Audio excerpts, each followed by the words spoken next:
বর্তমানে আমাদের বাংলাদেশে ফিল্ম ইন্ডাস্ট্রিকে তুফান ধেয়ে আসছে। ভয়ঙ্কর তুফানের জন্য আমরা অপেক্ষা আছি। এমন ভয়ঙ্কর তুফান সব উলটপালট করে দেবে। আমাদের বাংলাদেশ ফিল্ম ইন্ডাস্ট্রিকে পুরোটা উলটপালট করে দেবে। এমন এক তুফানের জন্য আমরা অপেক্ষা করছি। যে তুফানের অপেক্ষা আমাদের আরো 2 মাস করতে হবে। এবার কুরবানি পুরাই জমে যাবে। এবার রোজার জমেছে কিনা আমি জানি না, কতটুকু জমছে সেটা আপনারা দেখেছেন। খালি একটা ফিল্মের নাম শোনা যাচ্ছে আর একটা ফিল্মে চলছে। আর যারাই আছে সকলে নামে আছে, কেউ চলার তালিকে কেউ নয়, সবাই নামের তালিকে এখন সবাই আছে। দেওয়ালের দেশ থেকে শুরু করে ওমর যা আছে সব ফিল্মে আসছে আমাদের বাংলাদেশে। এবার রোজার ঈদে সকলেই নামের আছে, কেউ কামের নাই।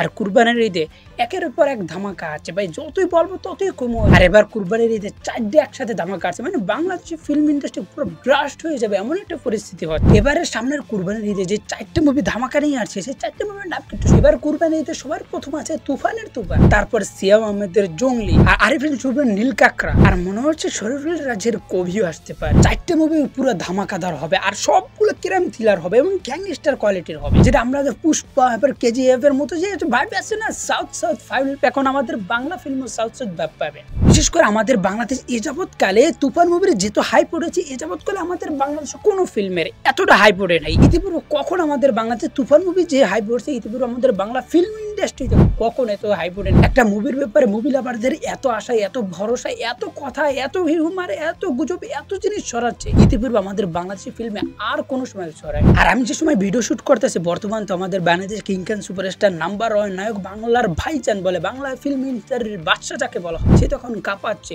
পুরো সিনেপ্লেক্স তেলে সিঙ্গেল স্ক্রিন সব জায়গায় ভাই, সব জায়গায় যে কাঁপাই দিচ্ছে। একেবারে ব্লকবাস্টার সুপারহিট হবে কি রাজকুমার তো এখন সব জায়গায় সর্বস্থানে কাঁপাই দিচ্ছে। সাথে সাথে কুরবানির ঈদটা কাঁপাইতে তুফান আসতে আছে। তুফান আর তুফান আসার আগে তুফানের কিছু সিগন্যাল পাওয়া যায়, আর যেই কটা তুফানের সিগন্যাল দিয়েছে এই প্রথম তো সুপারস্টার সাকিব খানের আর রায়হান রাফি, সেটা তো ভাই বলার কোনো শেষ রাখে না। এবার ঈদে যারা রাজকুমার মুভি দেখেছেন, যে রাজকুমার মুভিতে টুর ছিল মাহিয়া মাহি আর মাহিমের বিদ্যুলোকটা, এই ধরনের বিদ্যুলোকটা আমরা কোনো প্রথমে একটা দেখেছিলাম, কিন্তু এবার রাজকুমারে ছোট্ট একটা ক্যামিও করছে, কিন্তু এই ক্যামিওটা একেবারে ব্লকবাস্টার সুপারের সকলেই যার প্রশংসা করছে। রাজকুমার মুভিকে টেক্কা দেওয়ার মতো কোনো ফিল্ম ছিল, কিন্তু কুরবানির ঈদে টেক্কা দেওয়ার মতো থাকবে না, তারপর ধাক্কা দেওয়ার মতো অনেক জিনিস থাকবে। যেমন জঙ্গলি ভাই, সিয়াম আহমেদের লুকটা, যে ফার্স্ট লুক প্রকাশ পাইছে, পোস্টারটা যেটা প্রকাশ পাইছে ভাই, ও মায়ে কমায় প্রশংসা করতে হয়। সাথে সাথে আরিফিন শুভর যে নীল কাকড়া, সেটার আমি পোস্টার দেখে আমি নিজেও অবাক, মানে আরিফিন শুভকে আমি নতুন ভাবে দেখতে পাচ্ছি। আর একটা আছে কবি